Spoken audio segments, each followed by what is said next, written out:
Meus irmãos, mais uma vez estamos aqui reunidos na nossa Escola Jesus Cristo durante esse período de forma virtual, mas tentando manter a nossa programação diária de domingo a domingo, né? Então estamos no trabalho que acontece de terça a quinta-feira no grupo dos irmãos Segalúcios, que é uma reflexão de mais ou menos 30 minutos e depois um momento de passe magnético. Com preparação para os nossos estudos, para a nossa mediação da reflexão, nós escolhemos uma passagem do Evangelho que está em João, capítulo 16, versículo 20 a 33, que diz assim: em verdade, vos digo que vós chorareis e vos lamentareis, mas o mundo se alegrará. Vós estarás tristes, porém a vossa tristeza se converterá em alegria. A mulher, quando está para dar à luz, sente tristeza, porque é chegada a sua hora. Mas depois de ter dado à luz a criança, já não se lembra da aflição pelo gozo de haver um homem nascido ao mundo. Assim também vós agora, na verdade, tendes tristeza. Mas eu vos tornarei a ver e alegrar-se-á o vosso coração, e a vossa alegria ninguém vô-la tirará. Naquele dia nada me perguntareis. Em verdade vos digo que tudo quanto pedirdes ao Pai, Ele vô-lo concederá em meu nome. Até agora nada pedirdes em meu nome. Pedi e recebereis, para que o vosso gozo seja completo. Disse-vos estas coisas por figuras. Chega, porém, a hora em que vos não falarei mais por figuras, mas abertamente vos falarei acerca do Pai.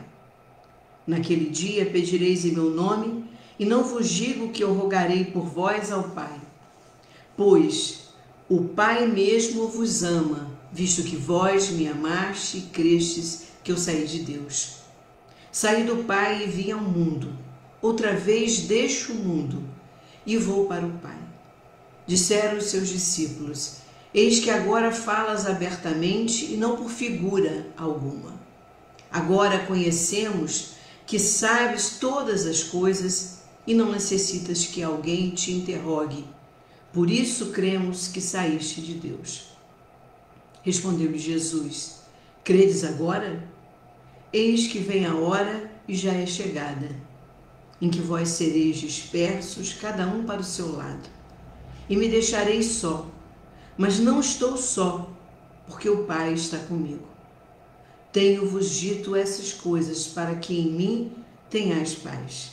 No mundo tereis tribulações, mas tende bom ânimo, eu venci o mundo. Vamos orar. Senhor Deus, Pai de infinita bondade, justiça e misericórdia. Sempre, Senhor, que iniciamos as nossas orações, rogamos desta forma, porque és o nosso Pai de bondade, justiça e misericórdia para cada um de seus filhos. Se sofremos, Senhor, percebemos e devemos perceber e entender que precisamos repensar as nossas vidas, repensar os nossos pensamentos, os nossos sentimentos e as nossas atitudes, Senhor. Ajuda-nos a perseverar no caminho, na verdade e na vida que nos leva à vida eterna. Ajuda-nos, Senhor, a sermos melhores, a sermos mais fortes, a termos esperança em nosso coração. Compadece de cada um de nós, tende piedade de cada um de nós e ajuda-nos, Senhor, em todos os momentos de nossas vidas. E que possamos perceber, acima de tudo, Senhor, a Sua presença a nos guiar, a nos amparar, a nos levantar diante de uma queda. Prepara os nossos corações e que possamos, nesse momento, nessa tarde, sermos emissários do Evangelho, do amor, da esperança e da fé, Senhor. Que assim seja.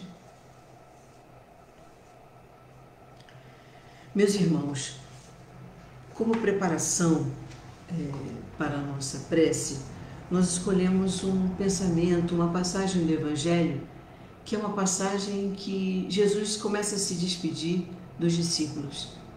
E ele termina, nessa passagem, João, colocando a seguinte afirmação de Jesus para nós: tenho-vos dito isto para que em mim tenhais paz. No mundo tereis aflições, mas tende bom ânimo, eu venci o mundo.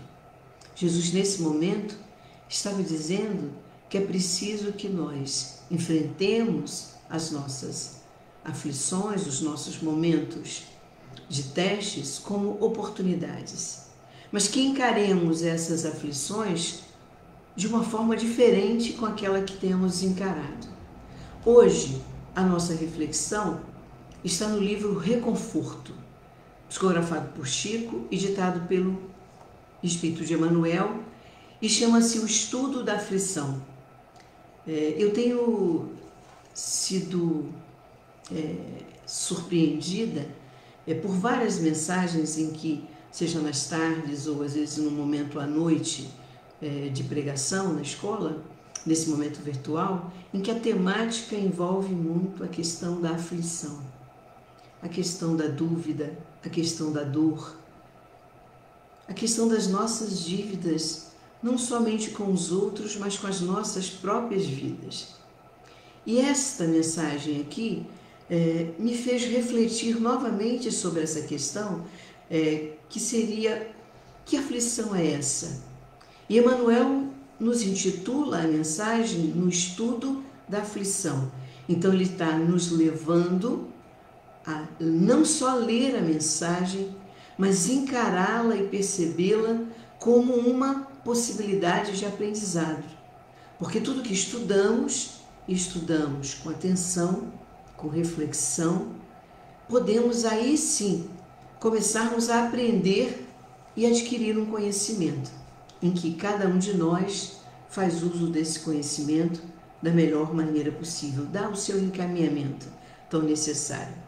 E Emmanuel começa assim: em toda parte vemos a aflição. Então ele já começa dizendo que no nosso estudo é preciso que a gente seja e perceba que não só nós, cada um de nós, tem aflição, mas ele diz: em toda parte vemos a aflição. Não somos só nós que somos aflitos ou que estamos aflitos. Ele diz assim: vemos a aflição que se arroja ao crime, que se confia à revolta, que se rende ao desânimo, que se desfaz em desespero, que se transubstancia em ofensas aos semelhantes, que alardeia intimidade com Jesus, ferindo os homens, nossos irmãos, que a pretexto de exercer a justiça mobiliza tribunais e prisões, que clama sem piedade contra a miséria dos outros, que chora sem proveito, que se demora nas apreciações infelizes, que se mantém nas trevas,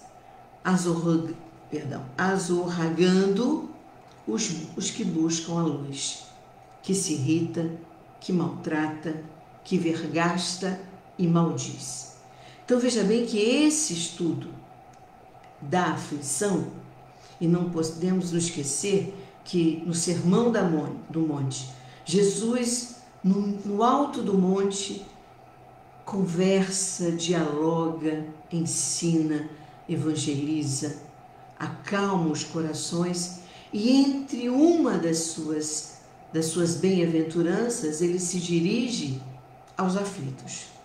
Só que Emmanuel aqui, ao fazer o estudo da aflição, ele está querendo nos chamar a nossa atenção, nos alertar que muitas aflições no mundo são aflições que ocorrem ou que acontecem ou que geram muito mais problemas do que muitas vezes aquela aflição. Quando ele fala assim, por exemplo: em toda parte vemos a aflição que se rende ao desânimo, que perde forças, que se sente não corajoso. Nós vemos a aflição naquele que se confia ou que confia a sua aflição, a sua angústia, a revolta, que se arroja ao crime, que se desfaz, se deixa perder pelo desespero, pela falta de esperança. Aquele que alardeia intimidade com Cristo e fere ao outro. Aquele que clama sem piedade contra a miséria, aquele que chora sem proveito. E ele diz, então, Emanuel, tem aqueles que batem, que açoitam, que ferem, a todos aqueles que buscam a luz. É aquela aflição que se irrita, a aflição que maltrata, a aflição que amaldiçoa, que condena, que constrange. Esta aflição não é bem-aventurada. Esta aflição não leva os homens à mortificação, a se aventurarem em busca de algo novo, bom, solidário. Pelo contrário, é uma aflição que se entrega à dor. Agora, quando Jesus, no alto do monte, apresenta para aqueles que os ouvem, e que nós, há mais de 2000 anos, temos essas bem-aventuranças todas deixadas para nós até hoje, ele não estava se dirigindo e não estava se referindo às bem-aventuranças do Evangelho, nesse caso. A aflição que provoca irritação, que maltrata, que fere, que condena, que amaldiçoa, que se desespera, não está se referindo a uma bem-aventurança. Não são essas pessoas, não somos nós quando nos deixamos perder pelas ofensas, pela raiva, pela falta de esperança, pela tristeza, apagando a nossa luz e apagando a luz de quem ainda busca a luz. Os bem-aventurados que estão no Evangelho não são esses que provocam novas aflições. Se nós nos entregamos à dor, a aflição não se apresenta como uma bem-aventurança, porque o bem-aventurado dos aflitos é aquele que aceita a dor, que acata os desígnios de Deus, que procura compreender o porquê de cada coisa. E aí, nós temos uma mensagem que eu gostaria de complementar a esta de Emanuel, que está no livro de Jesus para os que sofrem. Não é mensagem, é um texto de seu Clóvis, porque ela não é uma psicografia, que está no capítulo 17, que ele conta uma história. O livro é todo trabalhado e é para aqueles que sofrem, para aqueles que têm aflições. Ele é todo feito de forma muito didática. E antes de seu Clóvis analisar aquela temática do capítulo, ele sempre conta uma pequena história. E não é diferente aqui, e ele começa nesse texto chamado Subindo e Descendo Montanhas, ele começa com o versículo de João, né, que eu tinha acabado de repetir.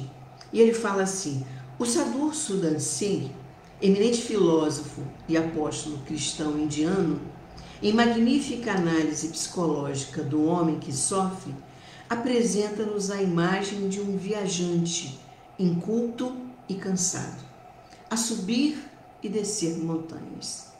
Esse homem, diz o iluminado pensador, talvez imagine que Deus cometeu um erro em ter criado montanhas e que teria sido muito melhor se ele tivesse feito somente planície. É que o viajor da alegoria, pobre de visão espiritual, desconhece a sabedoria de Deus, ignora a importância ecológica das montanhas com seus reflexos sobre o clima e suas benéficas influências sobre toda a vida planetária. Bom, para nós que moramos em Campos, que residimos em Campos, que é uma planície, Muitas vezes eu conheço várias pessoas, inclusive algumas que estão agora nesse momento fazendo parte da nossa reflexão online, né, dessa nossa reflexão remota. Elas às vezes falam, eu gosto da montanha, eu gosto do verde, né? E existem alguns locais no Brasil, muitos locais no Brasil, né, que a gente, quando busca montanha, a gente busca para refrigerar a nossa alma. É como se nós estivéssemos subindo. É como se nós estivéssemos tentando subir, subir, e nessa subida olharmos de forma diferente para aquela nossa rotina que é a planície da nossa cidade. Simbolicamente, é claro, estou falando, e não só simbolicamente, porque ao subir a montanha, como disse aqui seu Clóvis, com certeza esse viajor não reconhece na natureza que Deus nos deu, a partir não só da planície, mas da montanha, aquela visão deslumbrante que a gente pode perceber quando a gente sobe uma estrada, um caminho, seja a pé, numa caminhada, né? Ou efetivamente num carro, né? Ou num ônibus, ou em trem, seja lá qual o meio que a gente utiliza para subir a montanha. Então ele chama aqui, ele faz um alerta que provavelmente esse viajante, ele desconhece, né? Ele, inculto e cansado, no seu caminho, não pôde perceber o quão maravilhosa é a paisagem de quem sobe e busca os ares de uma montanha. E a influência que as montanhas têm, diz aqui seu Clóvis, benéficas influências que esta montanha tem na vida do planeta. Ele continua, desconhece a utilidade econômica dos relevos, que guardam fabulosas riquezas minerais. Não tem olhos para admirar a imensa paisagem vegetal, que é maravilhosa, na sua grande maioria. Não possui coração e nem inteligência para extasiar-se diante dessa maravilhosa cadeia de fenômenos.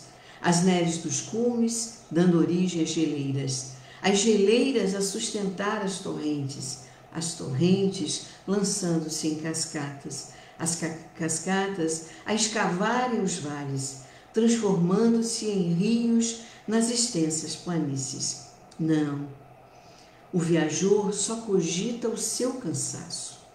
Mentalmente só enumera suas dificuldades, só se preocupa com o seu suor. Quando o seu Clóvis traz a pequena história e a reflexão inicial sobre essa pequena história, ele está fazendo um paralelo, uma conexão com o nosso tema, que é o da aflição. Porque, efetivamente, muitos de nós, quando vive esse momento de aflição, ao invés de observar durante todo o percurso daquele momento, ou até de momentos mais longos, mais difíceis, né, mais tortuosos, com muito mais obstáculos uns que os outros, porque cada um de nós vive aquilo que precisa viver, né? Esse tempo de aflição tem que ser admirado, tem que ser percebido em todas as suas nuances, e não simplesmente, ou não somente estar voltado para o lado negativo dessa aflição.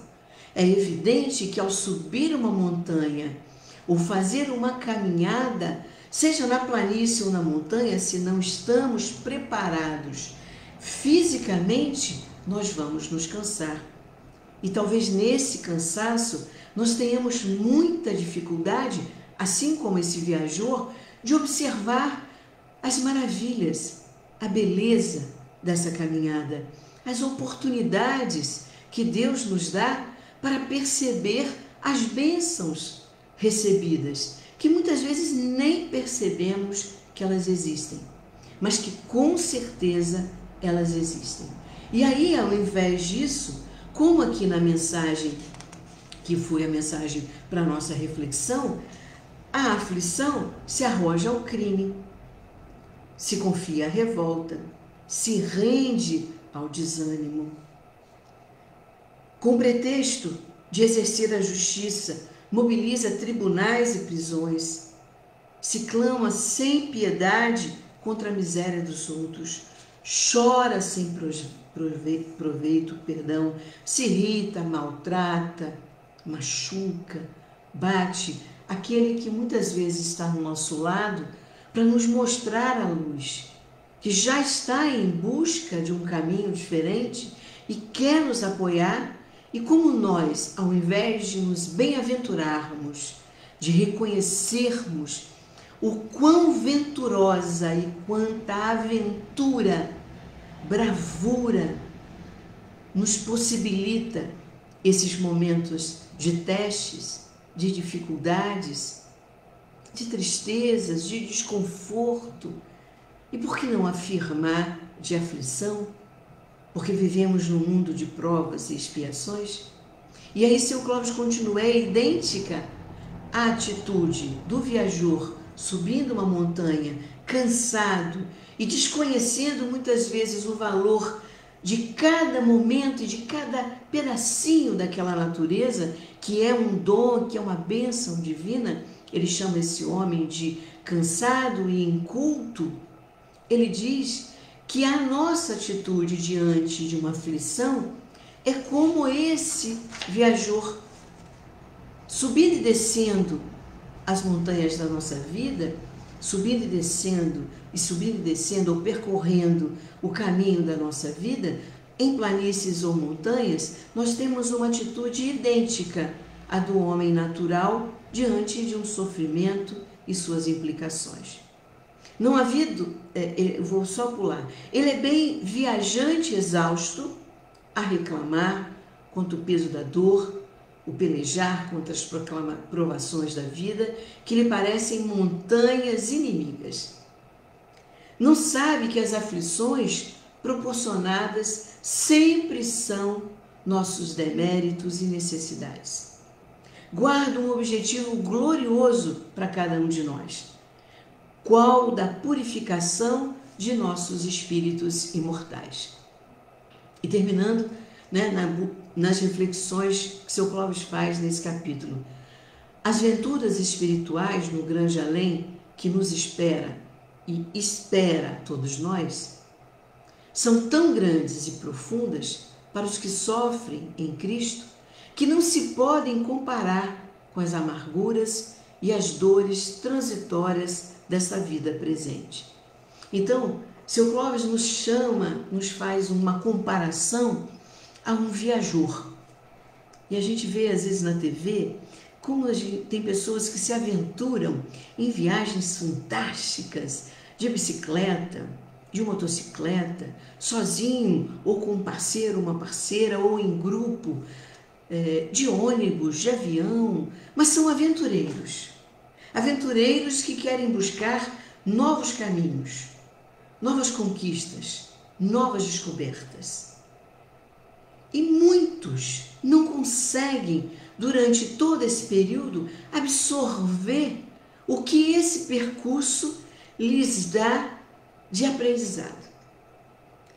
Seja porque simplesmente caminhou e foi pela moda, seja porque, como o viajor do texto do seu Clóvis, ele desconhece os grandes benefícios que o relevo, a natureza, as árvores, as plantas, os frutos, as flores, o ar da montanha pode trazer de benefício para o homem.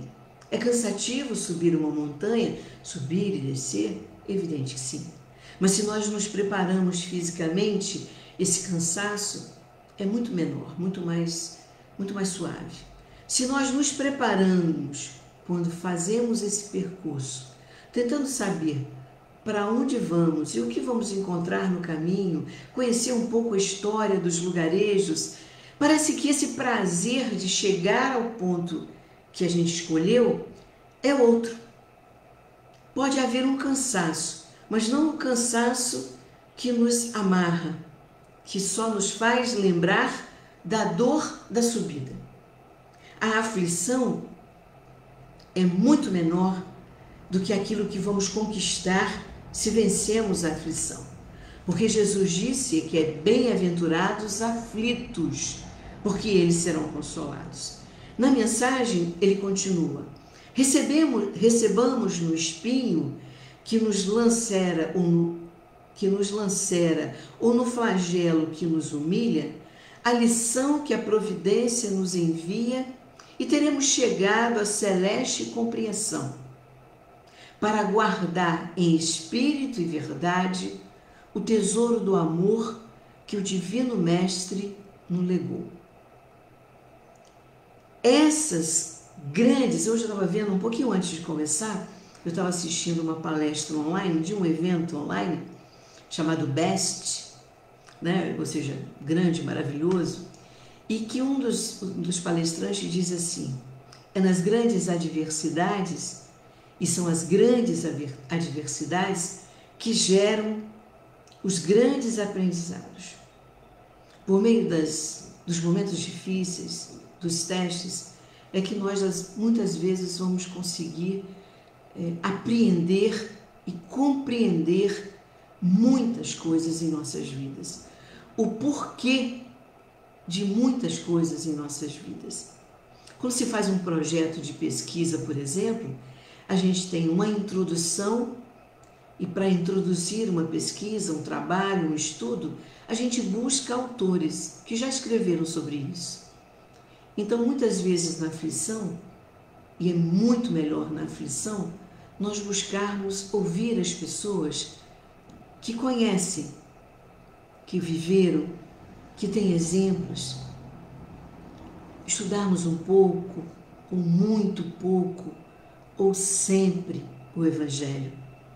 Porque nas palavras de Jesus nós encontramos a esperança, nós encontramos o consolo, nós encontramos o Verbo que se fez carne, e esse Verbo que se fez carne transborda palavras de amor e de esperança, de fé, de consolação para todos nós.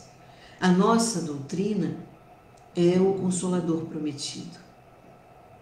A partir da doutrina espírita, a partir da mediunidade de Chico Xavier, nós espíritas temos esses exemplos, esses ensinamentos, onde podemos nos agarrar, nos segurar, que podemos apreender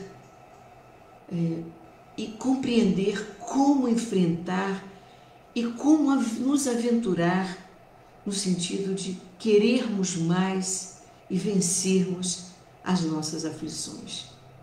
De cada desafio que nos aparece, de cada teste que nos aparece, pode haver e vai haver um possível benefício para todos nós. Nas adversidades, disse o apresentador, o palestrante, nas grandes adversidades, a partir delas, nós vamos ter muitos e muitos ensinamentos e muitos aprendizados, para que possamos mudar pensamento, sentimento, nossos hábitos e nossas ações. É preciso perseverar e perseverar sempre. No livro Religião dos Espíritos, Emmanuel também tira uma parte, um capítulo específico para isso, e eu peço licença para só ler algumas questões. E ele diz assim, aqui no estudo da aflição, aqui examina a própria aflição, é o capítulo 10 do livro Religião dos Espíritos. Ele diz, examina a própria aflição, Teresa, para que não se converta a tua inquietude em arrasadora tempestade emotiva. Se a nossa aflição se rende ao desespero, se rende ao crime, se rende à injustiça, se rende à dor, a lastimar e pior, a bater, a machucar quem está do nosso lado, é preciso que a gente examine a nossa aflição, para que ela não se transforme numa arrasadora tempestade de emoções. E ele dá alguns exemplos. A aflição do egoísmo chama-se egolatria. A aflição da agressividade chama-se cólera. A aflição do fanatismo chama-se intolerância. A aflição da indisciplina chama-se desordem. A aflição da inutilidade chama-se queixa. Quantos de nós desperdiça tanto tempo com coisas inúteis e nos queixamos e queixamos. A aflição da injustiça chama-se crueldade. Cada criatura, diz Emmanuel, tem a aflição que lhe é própria. No entanto, ele termina dizendo que os corações unidos ao sumo do bem sabem que suportar as aflições menores da estrada é evitar as aflições maiores da vida. Portanto, para nós terminarmos, a nossa mensagem dessa tarde, que é para os que sofrem, e Jesus veio para os que sofrem, principalmente para os que sofrem, veio principalmente para todos nós que habitamos e estamos na terra, que é de provas e expiações, e que, portanto, não conseguiremos fugir a viver, mesmo que sejam pequenas, porque é a que nós suportamos, pequenas aflições, pequenos testes, pequenos obstáculos, pequenas dificuldades, nós não poderemos escapar a isso, porque estamos na terra que é de prova e expiação. Que reconheçamos isso, que examinemos o tamanho das nossas aflições, para que não deixemos que o nosso coração caia em tentação. Que ao repetirmos nosso Pai Nosso, livra-nos de todo mal, nos afaste das tentações, que nós possamos reconhecer e repetir que seja feita a vontade de Deus, assim na terra como no céu. E que esta oração, esse pensamento, se transforme em sentimento, esse sentimento torne-se hábito e que o hábito possa transformar as nossas vidas e tornar em ação e que represente uma aprendizagem significativa de transformações e de mudanças do nosso cotidiano. Que façamos agora a nossa oração e que os nossos pensamentos e o nosso coração estejam voltados para esse momento. Que as aflições sejam oportunidades de nos aventurarmos, não no desgosto, no desespero, na tristeza ou na angústia, mas que essas adversidades se apresentem como oportunidades de novos e novos aprendizados. Vamos fazer a nossa oração. Senhor Deus, Pai de infinita bondade, de infinita justiça, que seja feita, Senhor, a vossa vontade, assim na terra como no céu. Que possamos, diante das nossas adversidades, reconhecer essas adversidades, essas dificuldades, essas aflições, Senhor, como um momento de nos aventurar, de nos encorajar a mudar as nossas vidas, a transformar o nosso coração, o nosso cotidiano. Ajuda-nos, Senhor, porque ainda somos muito frágeis. E as nossas aflições, muitas vezes, têm se transformado em muita tristeza, em muita tortura íntima, em muita dor, em muito flagelo de cada um de nós.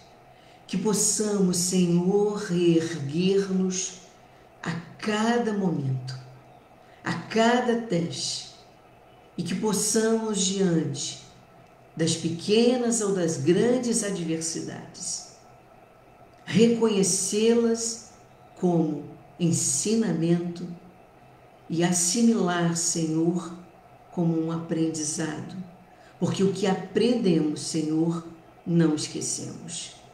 E ao aprendermos, possamos ter energia espiritual para colocar em prática esta mudança e essa transformação no nosso cotidiano.